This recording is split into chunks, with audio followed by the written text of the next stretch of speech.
Hey there, writers, and welcome to episode number 100 of the Well-Storied podcast. My name is Kristen Kiefer, and this podcast is where I translate articles from the Well-Storied blog into audio so you can listen in on the go. Today we are covering one of my favorite articles on the blog. I have rewritten this article a little bit and have shared it with you anew over on the blog.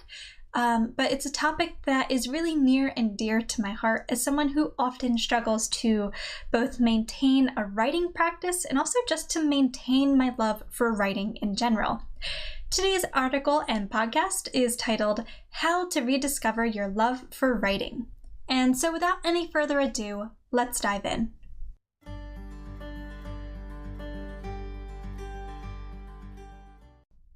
How to rediscover your love for writing. Has your writing life dwindled to near non-existence?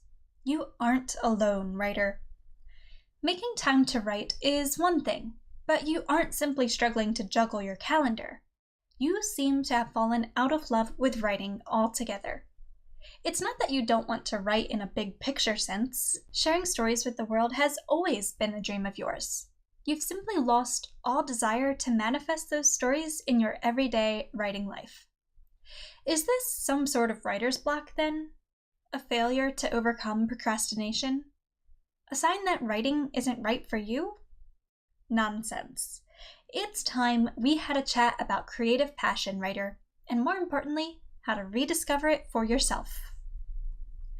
To foster creativity is a marriage.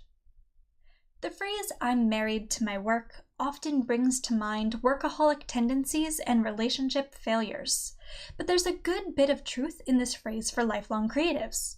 The relationship between a writer and their creativity is just that, a relationship.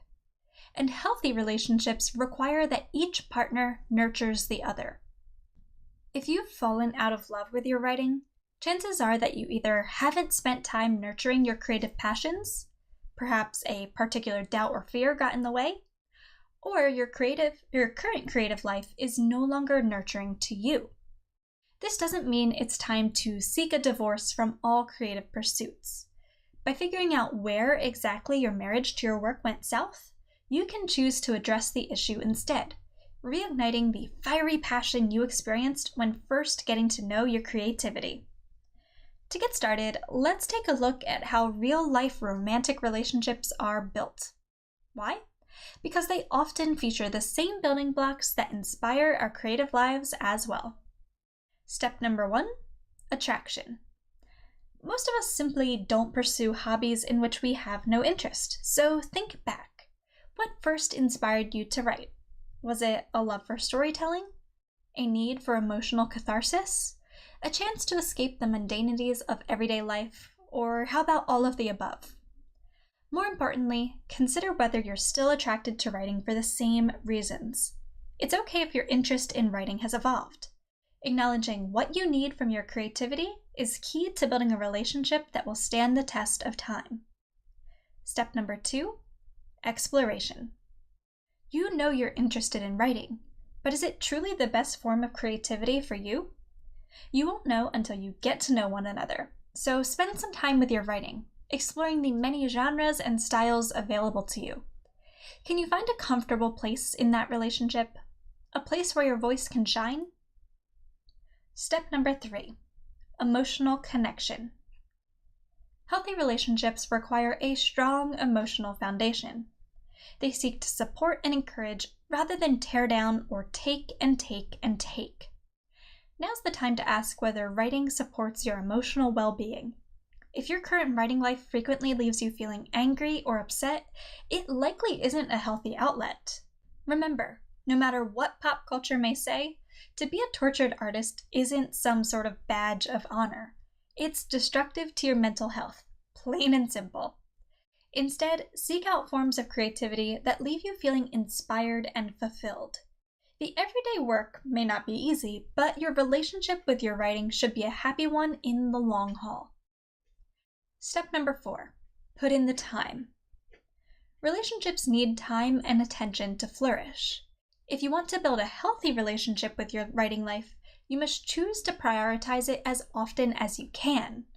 You don't need to sit down to write every single day, but putting in consistent quality time with your creativity is key. And finally, step number 5 is to learn to invest and evolve. It's all too easy to grow complacent in a relationship. To truly maintain the passion you have for your writing, you must be willing to continually invest and evolve. Investing means more than just putting in the time. It's an exercise in intentionally expanding your knowledge and skills, one that requires vulnerability and spontaneity if you're going to keep things interesting. Make an effort to deepen your relationship with your writing by investing in reading books, reading blogs, listening to podcasts, trying out prompts, and more. And remember that nothing in this world is static. You and your creativity are bound to evolve in time. Enter your relationship with the knowledge that its dynamics are going to change, and you'll find the flexibility you need to keep your creative passions feeling fresh. Can you identify a point in your writing relationship where your love first began to sour? Perhaps you're attracted to writing for all the wrong reasons. Maybe you haven't put in the time to give the relationship wings. Maybe you simply haven't allowed your creative output to evolve with you over the years. So let's talk about rebuilding your relationship with writing. No matter the case, rediscovering your love for writing is far from impossible.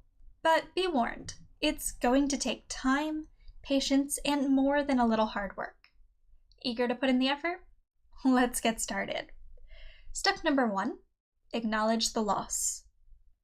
To realize you've fallen out of love with your writing can hurt.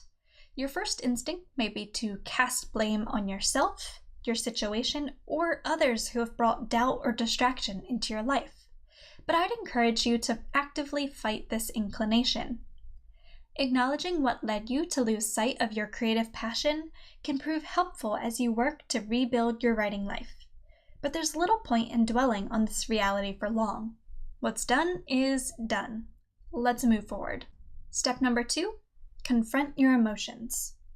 In the full knowledge that you've fallen out of love with your writing, it's time to take stock of your emotions. Are you mentally or emotionally fatigued? Doubtful of your skills and stories? Afraid to tackle a particularly personal narrative, or simply overwhelmed by all that writing requires? In getting real with your emotions, you take the first step toward making positive change in your writing life. Step number 3, identify the source. You now know what's caused you to fall out of love with your writing life, but what sparked those negative emotions in the first place? Are you mentally fatigued because you worked far too hard to hit a specific writing goal? Do you doubt your skills because learning the tenets of storytelling feels overwhelming? Are you afraid to tackle a story because of the old memories it might dredge up? Take the time to uncover and acknowledge the source of your dissatisfaction, especially if the answer isn't clear-cut. You'll never build a strong relationship with your writing if you can't be honest about what isn't working. Step number 4, unpack unhealthy mindsets. We all harbor fears and false beliefs that cast doubt into our writing lives. Now's the time to take a deep dive into the negative mindsets that may be holding you back from finding creative fulfillment. For example, I recently realized that 2 core false beliefs had led me into a writing rut. Firstly, that making small daily strides wasn't as legitimate as putting in long hours. And 2, that my writing skills weren't developed enough to write the kind of story I wanted to tell. I know that all progress is good progress, and that writing a novel is a marathon. I also know that actively writing and revising my story is the best way to develop my skills. Yet because I chose to internalize these doubts, rather than put in the hard work to overcome them, I gave these beliefs the power to stall my writing life. And finally, step number 5, commit to the fight. With the state of your relationship laid bare, are you ready to fight to rebuild your writing life? If so, the time has come to recommit yourself to your creativity. And the best way to do so is to take small daily actions that foster your love for writing. These actions will look a little different for every writer. For some, the first step may be as simple as writing for 10 minutes every day. For others, that action may look more like refilling the creative well, reading books on writing, or even engaging in counseling to help unpack past and present traumas. No matter the case, take it slow. Institute one positive habit until it becomes second nature. Then increase your goal or add a new healthy habit to the mix. Give a little more to your writing life each day or week or month, and watch how it nurtures you in return. As you begin rebuilding your love for writing, remember the steps we discussed at the top of our article. Specifically, remember to continually invest in and evolve with your creativity. No matter how stable your relationship with your writing, life is bound to throw its stones. Remain flexible.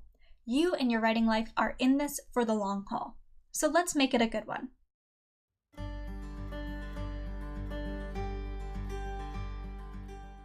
It is never fun to wake up and realize that you've fallen out of love with your writing. I've only been writing for a little more than 6 years, and this has already happened to me several times. Maybe the concept of falling out of love with your writing isn't something that's ever been on your radar, but I know for many writers it is, and we're not any less of writers for struggling to maintain that love.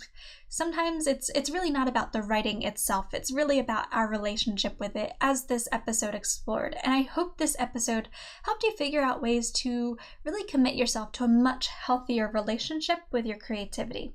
If you enjoyed today's episode, make sure to go ahead and subscribe to receive notifications about future episodes.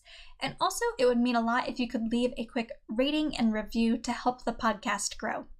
If you would like to support the podcast monetarily, make sure to head on over to patreon.com/well-storied. There, for as little as $1 a month, you can support both this podcast and all that I create for Well-Storied. And every dollar really goes a long way toward helping me continue to create here at this website. So thank you very, very much for your support.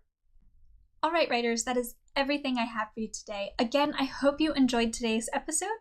Until next time, happy writing.